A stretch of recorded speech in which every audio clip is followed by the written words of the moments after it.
Nakaalis na kahapon pa ang Asia's rising star na si Janine Gutierrez papuntang Venice, Italy.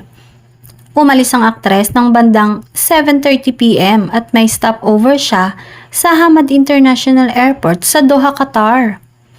Kasama ni Janine na lumipad pa Italy ang kanyang glam team. Sabi ng isa sa managers niya na si Freddy Blasco, pinasamahan nila sa glam team si Janine para kabog ang pagrampa nito sa red carpet premiere ng pelikulang Phantosmia na kasali sa Venice Film Festival.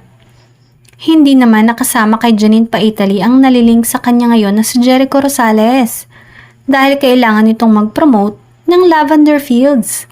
At live ang cast ng Lavender Fields sa Asap Natin To ngayong linggo. Sa Monday pa naman ang red carpet premiere ng Phantosmia sa Venice Film Festival, kaya posibleng sumunod ang aktor sa Italy. At yan nga ang hinihintay ng mga fans ng Econin. Samantala, may chika na inuusisa daw ni Annabel Rama sina Jericho at Janine. Kung sila na daw ba?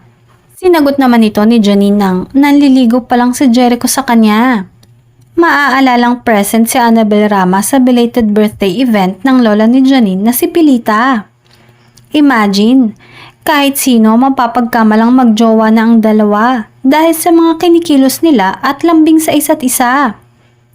Handa naman daw silang umamin sa publiko if ever man na maging sila na.